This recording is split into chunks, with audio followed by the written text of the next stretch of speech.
खरं सांगायचं झालं तर बरेच जणांना लैंगिक संबंध म्हणजे फक्त शारीरिक संबंध असं वाटतं. तर असं बिलकुल नाहीये. पुरुषांमधील सेक्शुअल ओरिएंटेशन आणि स्त्रियांमधील सेक्शुअल ओरिएंटेशन हे खूप वेगळं आहे. पुरुषांमध्ये इमोशनचा पार्ट थोडा कमी असतो. परंतु स्त्रियांमध्ये केवळ शारीरिक संबंधांबरोबर इमोशनल अटॅचमेंट पण खूप गरजेची आहे. त्यामुळे कुठल्याही कपलनी केवळ शारीरिक संबंध म्हणजेच सेक्स असं न समजता तुमच्यामध्ये एक भावनिक आत्मीयता, इमोशनल कनेक्ट, बाकीचं केअरिंग नेचर ह्याही गोष्टी तितक्याच महत्वाच्या आहेत. ह्या सर्वांच्या ज्या चांगल्या असतील त्यांना लैंगिक आरोग्य असं म्हणायचं आणि ऍक्च्युली जर का शारीरिक संबंध करताना काही प्रॉब्लेम आला तर त्याला लैंगिक समस्या असं म्हणायचं. बरेच वेळा आपल्या भारतामध्ये तरी अशी परिस्थिती आहे की बरेचसे पुरुष त्यांचे लग्न होण्याच्या आधीच पॉर्नोग्राफिक फिल्म बघतात आणि त्याच्यातून काही चुकीच्या गैरसमजुती करतात. की त्याच्यामुळे त्यांना असं खूप वेळा वाटतं की आपल्यात स्टॅमिना कमी आहे. त्या मूव्हीमध्ये तर 20-20, 25-25, 1-1 तास शारीरिक संबंध चालतो. आपण कुठेतरी कमी आहोत की काय? तर या सर्वांना आम्ही सांगतो की तो एक पिक्चर आहे. जसं हिंदी पिक्चरमध्ये लोकं गाणी गातात, हिरो-हिरोईन. आपण गातो का? तर त्याच्यामध्ये कट पेस्ट करून ते पिक्चर केलेले असतात. त्यामुळे त्याच्यावरून तुम्ही स्वतःला गैरसमजत करून घेऊन आपल्याला काहीतरी लैंगिक समस्या आहे काय? असे खूप जण आमच्याकडे येतात. दुसरा हस्तमैथून. हस्तमैथुनाबद्दल इतकं कमालीची गैरसमजूत सर्व लोकांमध्ये आहे. तर सर्वांना मी सांगू इच्छितो, की हस्तमैथून हे नॅचरल आहे. त्याचे कुठलेही साइड इफेक्ट नसतात. ते निसर्गाने सर्वांना दिलेली एक देणगी आहे. कारण साधारणतः आपल्या सर्व पुरुषांमध्ये सेक्शुअल भावना ह्या 14-15 वर्षापासूनच सुरू होतात आणि साधारणतः लग्न हे आपलं इतक्या लवकर होत नाही. त्यामुळे निसर्गाने हस्तमैथून करण्याची एक प्रक्रिया दिलेली आहे. त्यामुळे हस्तमैथुनाबद्दल आणि स्टॅमिनाबद्दलच्या खूप गैरसमजुती मी आत्तापर्यंतच्या खूप पेशंटमध्ये गेल्या 25 वर्षात बघितलेल्या आहेत.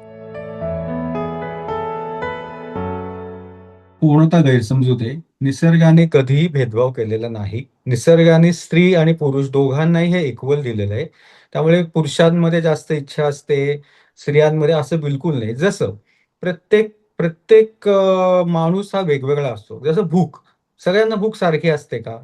नाही. काही जणांना भूक कमी असते, काहींना जास्त असते. काही जण खूप लवकर जेवतात, काही जणांना उशीर होतो. तसंच शारीरिक संबंध हे पूर्णतः निसर्गतः होणारी क्रिया आहे.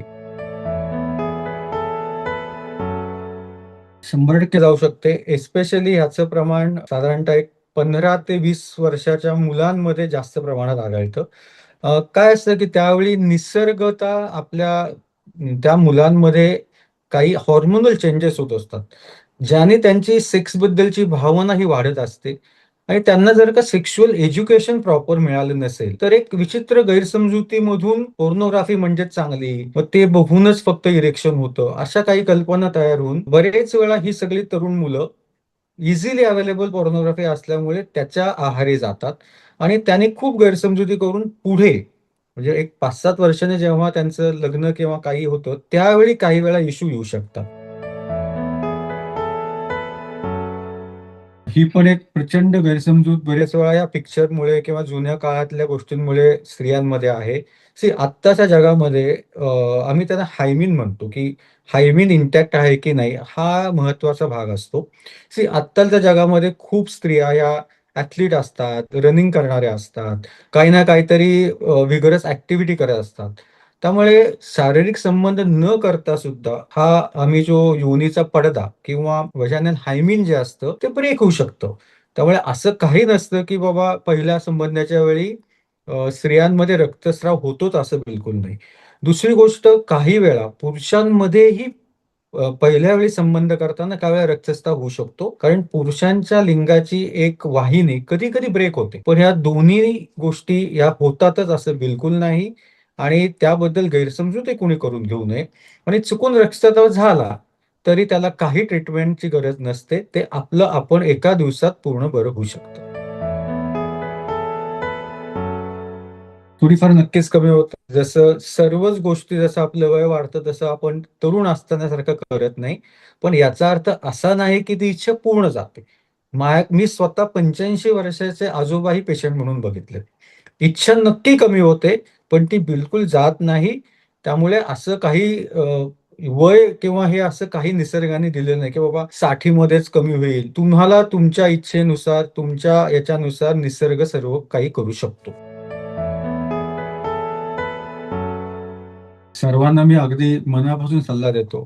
कृपया कुठल्याही सोशल मीडियावरून काहीही बघू नका किंवा टाईमपास म्हणून बघा, पण त्या सिरियसली त्याचा विचार करून काही मतं बनवू नका. तुम्हाला कुठल्याही प्रकारचे लैंगिक समस्याबद्दल काहीही जर का क्लॅरिटी हवी असेल, तर कृपया आमच्यासारख्या तज्ञ डॉक्टरांना एकदा भेट घ्या आणि तुमच्या मनाची सर्व प्रश्नाची उत्तरं घ्या. कारण बरेच वेळा डॉक्टरांकडे जाणं माणूस टाळतो. स्वतःच्या काही कल्पना करून घेतो.